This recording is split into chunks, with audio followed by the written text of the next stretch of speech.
Hello students, स्वागत है आपका आपके अपने YouTube channel AV maths academy में।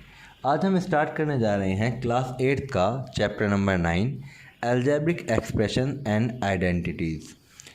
आज हम करेंगे इसका इंट्रोडक्शन और एक्सरसाइज 9.1 के कुछ क्वेश्चंस, जिसमें हम सीखेंगे कि कांस्टेंट किसे कहते हैं, वेरिएबल किसे कहते हैं, टर्म्स क्या होती हैं, लाइक अनलाइक टर्म्स क्या होती हैं, कोएफिशिएंट वगैरह क्या होते हैं। तो ये सब जानेंगे हम इस चैप्टर के बारे में। ठीक है, चलिए तो स्टार्ट करते हैं।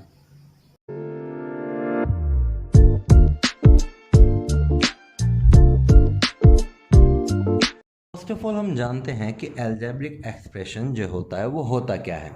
N algebraic expression which is made up of variable and constant along with algebraic operations. Algebraic expression वो चीज़ होती है जिसमें आपके वेरिएबल्स और कांस्टेंट दोनों आते हैं, जिसमें अलजेब्रिक ऑपरेशंस लगे होते हैं।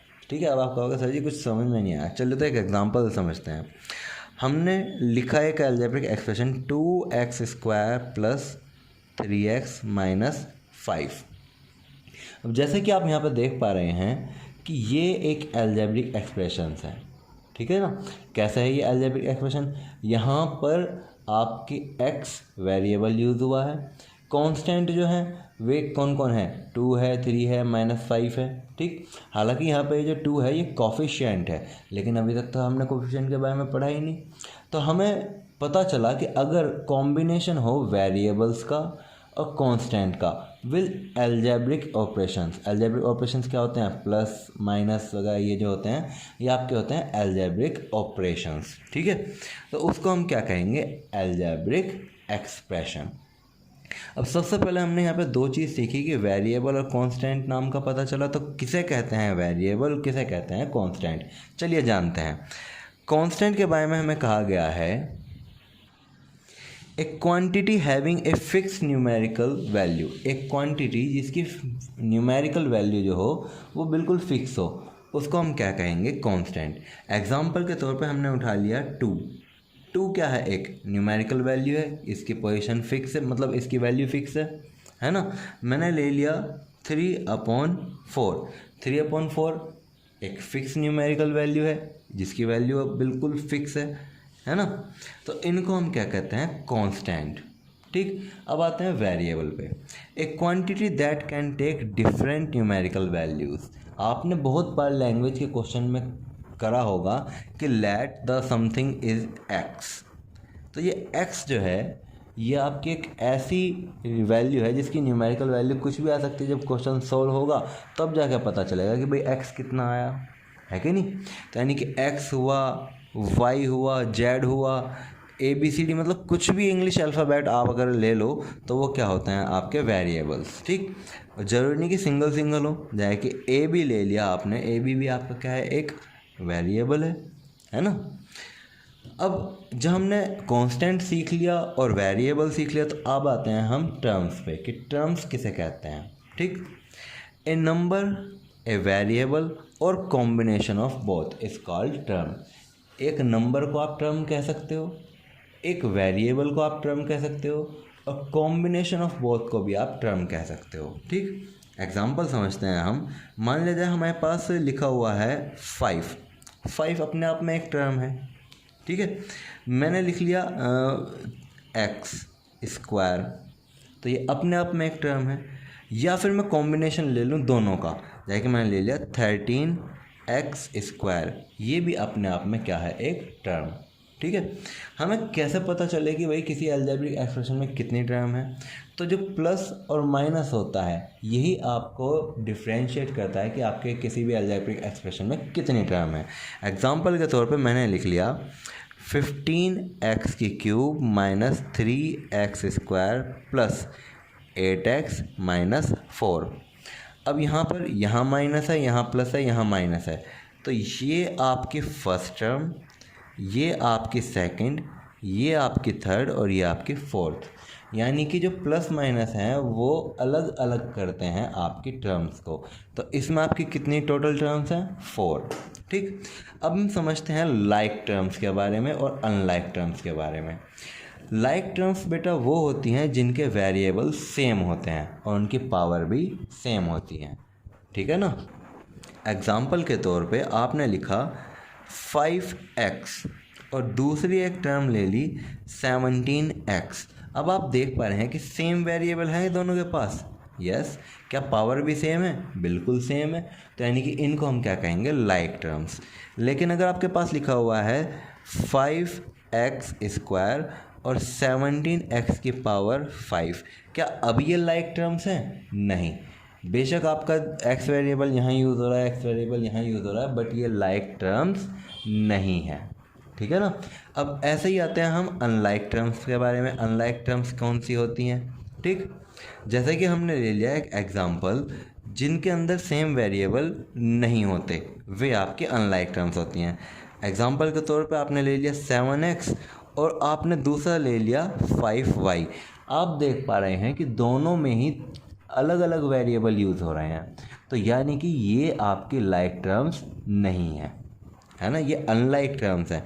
एक और एग्जांपल ले लेते हैं 9x स्क्वायर वाई और 5x वाई स्क्वायर। क्या ये लाइक टर्म्स हैं? नहीं है। क्यों नहीं है? यहाँ पर आपके x के पास स्क्वायर है और y के पास पावर 1 है, जबकि यहाँ पर उल्टा हो गया कि x के पास पावर 1 है, y के पास पावर 2 है। तो यानी कि ये दोनों आपके अनलाइक टर्म्स हैं। ठीक है। अब बात आती है कोफिशिएंट की। कोफिशिएंट किसे कहते हैं? अब हमने जैसे कि एग्जांपल लिया हुआ था 15x³ minus 3x square plus 8x minus 4। तो जिस भी वेरिएबल की मैं आपसे पूछूं कि भाई कोफिशिएंट क्या है, तो उसके साथ जो भी मल्टीप्लाई में है वो उसका कोफिशिएंट होगा। एग्जांपल के तौर पे अगर आपके सामने मैंने लिख लिया 7xy और मैं पूछा कि भाई y का कोफिशिएंट बताओ, y का कोफिशिएंट क्या है, तो y के साथ मल्टीप्लाई में कौन है? 7x। तो 7x इसका क्या हो जाएगा? कोफिशिएंट। ठीक है। मेरे पास है 12x स्क्वायर वाई जेड। मैंने आपसे पूछा भाई एक्स स्क्वायर का कोफिशिएंट क्या है, तो एक्स स्क्वायर के साथ मल्टीप्लाई में कौन कौन है? 12 वाई और जेड। तो ये कोफिशिएंट हो जाएगा एक्स स्क्वायर का। अगर मैं यहीं पे जेड का कोफिशिएंट पूछता तो 12x स्क्वायर वाई, ये आपका कोफिशिएंट हो जाता जेड का। ठीक है। अब ये जो आपके कोफिशिएंट होते हैं ये आपके दो तरीके के होते हैं। फर्स्ट न्यूमेरल कोफिशिएंट और सेकंड लिटरल कोफिशिएंट। अब जो कांस्टेंट पार्ट होता है उसको हम बोलते हैं न्यूमेरल कोफिशिएंट। ठीक। एग्जांपल के तौर पे 7x, मैंने आपसे पूछा कि x का कोफिशिएंट क्या है, आपने कहा 7। 7 क्या है? एक कांस्टेंट है, तो यानी कि ये क्या हुआ? एक न्यूमेरल कोफिशिएंट। ठीक है। लिटरल पार्ट क्या होता है कोफिशिएंट का? अब देखिए मैंने आपके सामने लिख लिया एक्स वाई स्क्वायर और मैंने आपसे पूछा कि वाई स्क्वायर का कोफिशिएंट क्या है, तो आप कहेंगे सर x, क्योंकि वाई स्क्वायर के साथ तो x के मल्टीप्लाई हो रही है। तो यानी कि ये कैसा पार्ट है? लिटरल पार्ट है। ठीक है। आइए अब चलते हैं हम अपने 5th पॉइंट पे, जो कि है आपका पॉलिनोमियल। कि पॉलिनोमियल किसे कहते हैं? An algebraic expression is called polynomial. एक एल्जेब्रिक एक्सप्रेशन को हम क्या कहते हैं? पॉलिनोमियल। साथ ही साथ इसकी जो पावर होनी चाहिए, जितनी भी पावर होंगी एल्जेब्रिक एक्सप्रेशन में, वे सब कैसे होनी चाहिए? पॉजिटिव। अगर कोई भी पावर नेगेटिव आ रही है तो वो आपका पॉलिनोमियल नहीं होगा। ठीक है। अब टाइप्स ऑफ पॉलिनोमियल पे चलते हैं कि भाई टाइप ऑफ पॉलिनोमियल क्या है। हमने पॉलिनोमियल तो जान लिया, एल्जेब्रिक एक्सप्रेशन जो भी होगा उसको हम क्या कहेंगे? पॉलिनोमियल। तो अब ये पार्ट ऑफ पॉलिनोमियल क्या है? Types of polynomial. अब देखिए सबसे पहला आता है मोनोमियल। मोनोमियल में क्या होता है? जिसमें सिर्फ एक टर्म हो उसको हम बोलते हैं मोनोमियल। एग्जाम्पल के तौर पे हमने ले लिया 15x square y square z square. कहीं पे भी प्लस माइनस है? नहीं है। तो यानी कि ये तो कंप्लीट एक ही टर्म है, तो इसका मतलब ये क्या हुआ? आपका एक मोनोमियल। ठीक है। बाइनोमियल, जिसमें आपकी दो टर्म्स हों। एग्जाम्पल के तौर पे हमने ले लिया 15x square plus y square plus z square. अब आप देख पा रहे हैं इस प्लस ने इनको दो टर्म्स में तोड़ दिया। पहली टर्म ये है और दूसरी टर्म ये है। तो जहाँ पे भी आपके दो टर्म आएंगी उसको हम क्या कहेंगे? बाइनोमियल। नेक्स्ट आपका आता है ट्राइनोमियल। जिसमें 3 टर्म्स होंगी वो क्या होगा, एक ट्राइनोमियल। एग्जाम्पल के तौर पर 15x square plus y square plus z square. आपके पास अब कितनी टर्म्स हैं, 3, 1 2 3। तो इन 3 टर्म्स की वजह से हमने इसको क्या कहा, ट्राइनोमियल। ठीक है। अब आता है मल्टीनोमियल, जिसमें आपकी 3 से ज़्यादा टर्म्स होंगी, वो होगा आपका मल्टीनोमियल। चाहे 4 टर्म हो, चाहे 5 हो, चाहे 10 हो, कितना भी हो, उसको हम क्या कहेंगे, मल्टीनोमियल, है ना। यानी कि मोर देन 3। एग्जाम्पल के तौर पे मैंने ले लिया x square plus y square minus z square minus 15। यहाँ पे कितनी टर्म्स है आपके पास, 4 टर्म्स। तो इसको हम क्या कहेंगे, मल्टीनोमियल। ठीक है। चलते हैं अब 6 पॉइंट की तरफ, जो कि क्या है, डिग्री। अब डिग्री क्या होता है, the highest sum of the power of the terms of polynomial is called degree. अगर आपके पास कुछ टर्म्स हैं और आपसे पूछा गया कि वो इसकी डिग्री बताओ, तो आपको सबसे हाईएस्ट पावर देखनी है, और वही क्या होगा, डिग्री। फर्स्ट एग्जांपल लेते हैं हम, 15x की पावर 9 प्लस 8x की पावर 3 माइनस 4x प्लस 5। अब इस पॉलिनोमियल में वेरिएबल है x की हाईएस्ट पावर क्या है, 9। तो यानी कि आपकी डिग्री कितनी हो जाएगी, 9। ठीक है। सेकंड एग्जांपल लेते हैं, आपके पास है 12x cube y square plus 9x square y square. आपसे पूछा गया कि भाई इसकी डिग्री क्या है। तो सिंपल सा काम करना है आपको, जो इसके वेरिएबल्स हैं उनकी पावर को ऐड करो।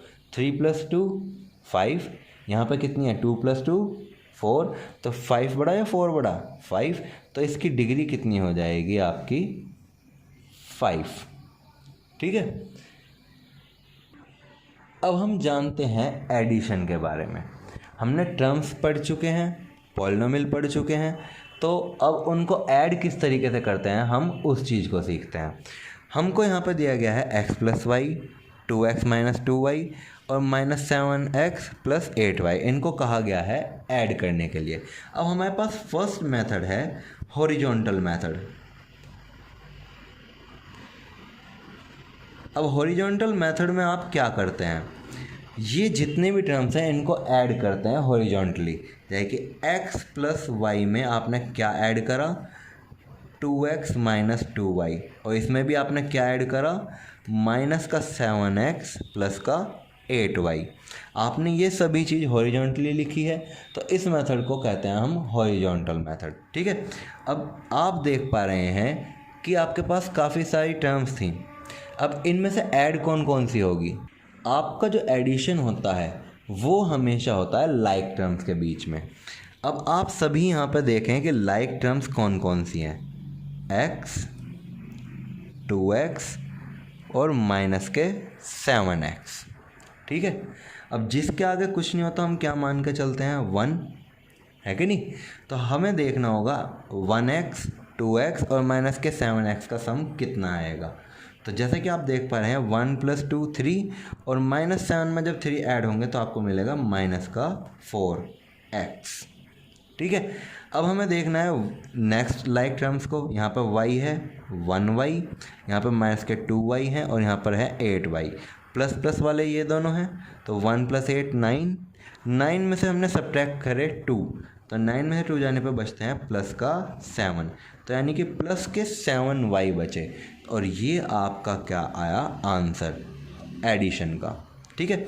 अब ये तो मेथड हमने सीखा था हॉरिजॉन्टल मेथड। एक आपका होता है कॉलम मेथड। कॉलम मेथड में हम क्या करते हैं कि इनको कॉलम वाइज लिखते हैं। जैसे कि x + y 2x - 2y और -7x + 8y। इनको हम क्या कर रहे हैं, ऐड। अगर हम ऐड कर रहे हैं तो 1 - 2 -1 + 8 यानी कि 7y। कैसे, प्लस के। यहाँ पे 1 माना, 1 + 2 3 में ऐड हुआ -7, तो आपको मिला -4x। इस मेथड को हम बोलते हैं कॉलम मेथड। ठीक है जी। तो ये दो मेथड की आप उस पर एडिशन कर सकते हैं किसी भी पॉलिनोमियल का। नेक्स्ट हम समझते हैं सब्ट्रैक्शन।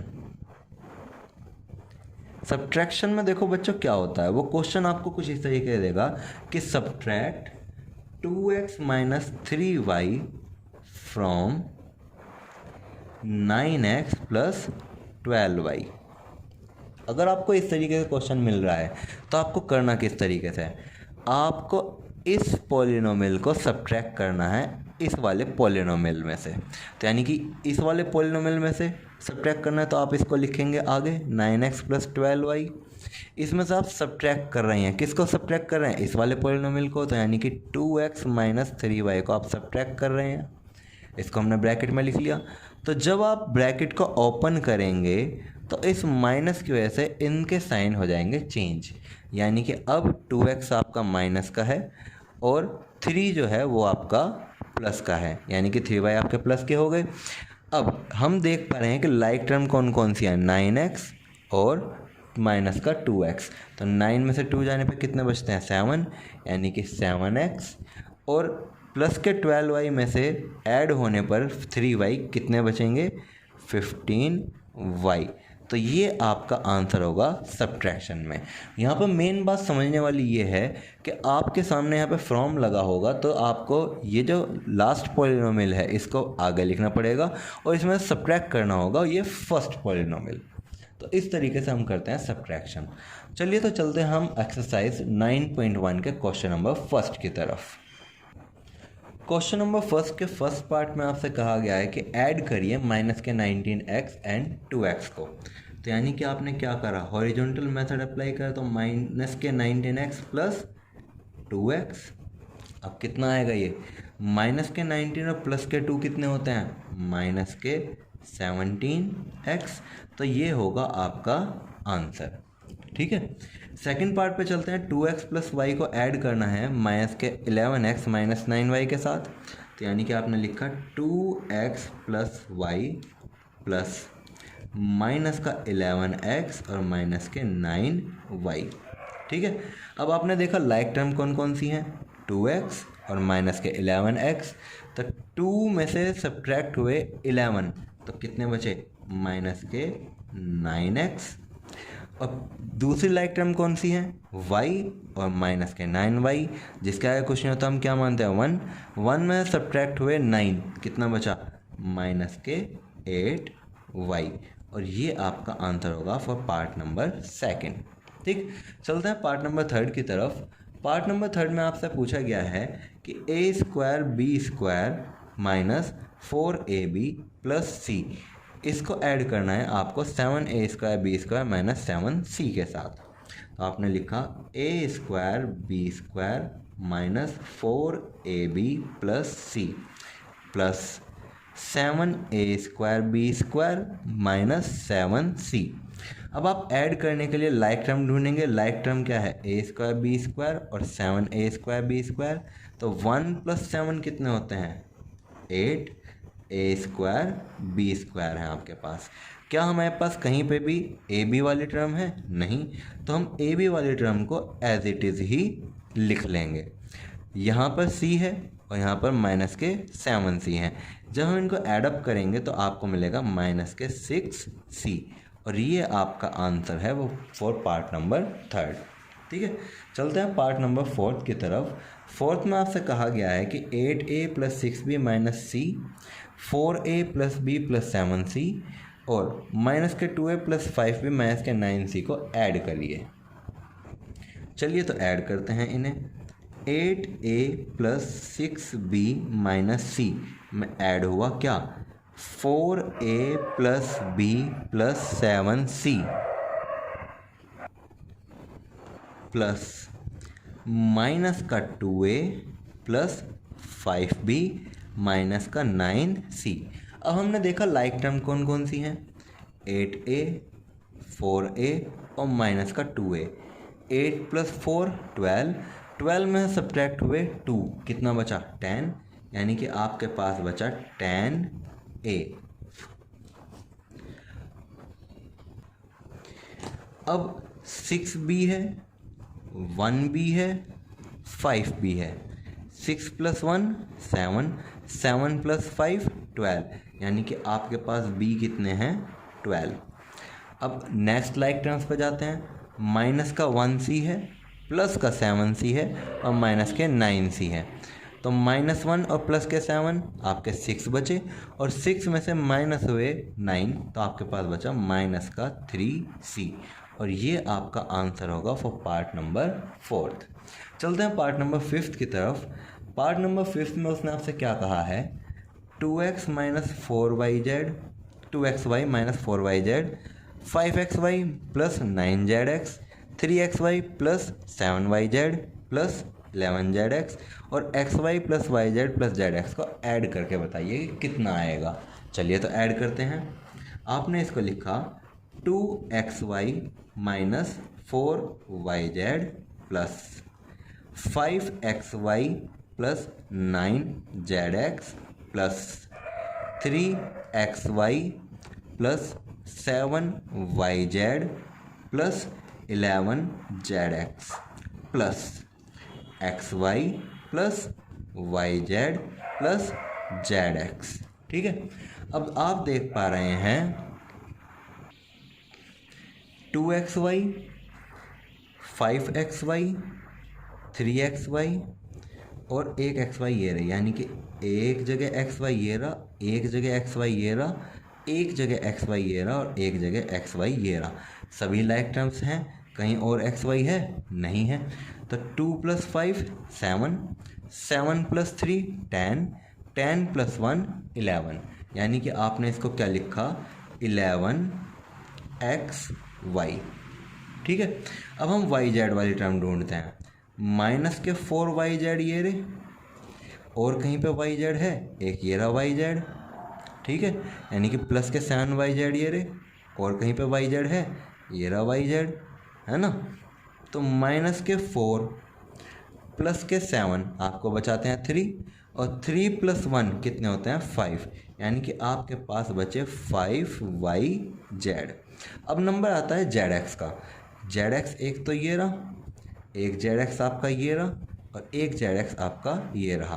तो 9 + 11 20, 20 + 1 21, यानी कि 21zx बचे और ये हो गया आपका आंसर फॉर पार्ट नंबर 5। चलते हैं क्वेश्चन नंबर 2 की तरफ। यहाँ पे बच्चों आपका जो yz है, माइनस के 4 और प्लस के 7 3, 3 + 1 बेटा आपके होते हैं 4, तो यानी कि आप यहाँ पे लिखेंगे 4yz। ठीक है ना। चलते हैं क्वेश्चन नंबर 2 की तरफ। क्वेश्चन नंबर 2 में आपसे कहा गया है कि सब्ट्रैक्ट करिए 8a फ्रॉम माइनस के 90a से। चलिए सब्ट्रैक्ट करते हैं। सब्ट्रैक्ट करने के लिए आपको फ्रॉम लगा हुआ है, तो यानी कि इसको आप लिखेंगे आगे माइनस के 90a और इसमें सब्ट्रैक्ट करेंगे किसे 8a को। माइनस के 90 और माइनस के 8 कितने हो गए माइनस के 98a। ये आपका आंसर है वो फॉर पार्ट नंबर 1। ठीक है, सेकंड पार्ट पे चलते हैं। 2x - 11y को सब्ट्रैक्ट करना है फ्रॉम x + y। तो यानी कि हमने क्या करा x + y को तो लिखा आगे और इसमें सब्ट्रैक्ट करा किसे 2x - 11y को। ठीक, x + y पे तो कोई फ़र्क नहीं पड़ा, लेकिन जब ब्रैकेट ओपन हुआ तो 2x आपके माइनस के हो गए और माइनस माइनस प्लस 11y आपके कैसे हो गए प्लस के। अब प्लस का 1x है और माइनस का 2x है, तो कितना बचेगा माइनस का x या फिर माइनस का 1x आप कह सकते हैं। अब प्लस का y है और प्लस के 11y है, तो आपके पास क्या बचा प्लस का 12y। पार्ट नंबर 3 में कहा गया है PQ - QR + RS from minus के 6PQ प्लस के 12QR और प्लस 7RS। ठीक है, इसमें से आपको क्या करना है सब्ट्रैक्ट। तो हमने माइनस के 6PQ plus 12QR plus 7RS को तो लिखा आगे और इसमें सब्ट्रैक्ट कर रहे हैं हम किसको PQ - QR प्लस RS को। जब हमने ब्रैकेट ओपन करा तो आपका 12QR plus 7RS minus PQ कैसा हो गया माइनस, QR जो सब माइनस था वो कैसा हो गया प्लस, और जो RS प्लस था वो कैसा हो गया माइनस का। ठीक है ना। अब हम लाइक टर्म्स देखते हैं, PQ यहाँ पर है और PQ यहाँ पर है, तो माइनस के 6 और माइनस के 1 कितने हो जाएंगे माइनस के 7, यानी कि माइनस के 7 PQ। QR यहाँ पर है, QR यहाँ पर है, 12 प्लस 1 कितने हो जाएंगे 13, तो यानी कि 13QR। 7RS इधर है प्लस के और माइनस के RS इधर हैं, 1RS है ना, तो 7 में से माइनस हुआ 1, तो आपके पास बचे 6RS। ये आपका आंसर हुआ फॉर पार्ट नंबर 3। चलते हैं पार्ट नंबर 4 की तरफ। आपको A plus B minus 4C को सब्ट्रैक्ट करना है 6A minus 20B plus 8D में से। तो आपने 6A minus 20B plus 8D को लिखा आगे, इसमें सब्ट्रैक्ट कर रहे हैं आप A plus B minus 4C, जिसको आपने लिख लिया ब्रैकेट में। अब ब्रैकेट ओपन करा तो 6A minus 20B plus 8D subtract हुआ, A पॉजिटिव था नेगेटिव हो गया, B पॉजिटिव था नेगेटिव हो गया, C नेगेटिव था तो ये पॉजिटिव हो गया। ठीक है ना। अब लाइक टर्म्स देखते हैं, 6A और माइनस A, 6 में से माइनस हुआ 1, कितने बचे 5A। ठीक है ना। माइनस के 20B और माइनस के 1B, तो माइनस के 21B। अब D है यहाँ पे तो C है, ये दोनों लाइक टर्म तो है नहीं, तो यानी कि ये तो ऐड होने से रही, तो हमने पहले किसको लिखा 4C को और बाद में किसे लिखा 8D को। ये आपका आंसर है फॉर पार्ट नंबर 4। चलते हैं पार्ट नंबर 5 की तरफ। XY plus YZ plus ZX को आपको सब्ट्रैक्ट करना है from minus XY minus YZ and minus के ZX से। ठीक है। तो आपने माइनस के XY माइनस के YZ और माइनस के ZX को तो लिख लिया आगे, और उसमें से आप सब्ट्रैक्ट कर रहे हैं किसे XY plus YZ plus ZX को। तो जब आपने ब्रैकेट ओपन करा तो आपका क्या हुआ, ये जो XY प्लस था ये माइनस हो गया, ये YZ प्लस था ये भी माइनस हो गया, ये ZX प्लस था ये भी माइनस हो गया। अब लाइक टर्म्स ढूंढते हैं, XY यहाँ पर है XY यहाँ पर है, दोनों नेगेटिव हैं, तो आपके पास क्या बचेगा माइनस के 2XY। YZ यहाँ पर है YZ यहाँ पर है, दोनों नेगेटिव हैं, तो क्या मिलेगा माइनस के 2YZ। ZX यहाँ पर है ZX यहाँ पर है, दोनों नेगेटिव हैं, तो आपको मिलेगा माइनस के 2ZX। And that is your answer for part number 5। I hope कि इंट्रोडक्शन से रिलेटेड और एक्सरसाइज के क्वेश्चन नंबर 1 और 2 से रिलेटेड जितने भी आपके डाउट्स हैं वे सभी क्लियर हुए होंगे। इसी तरह की मैथ्स रिलेटेड वीडियो को देखने के लिए प्लीज़ वीडियो को लाइक करें, चैनल को सब्सक्राइब करें और बेल आइकन को ज़रूर दबाएं।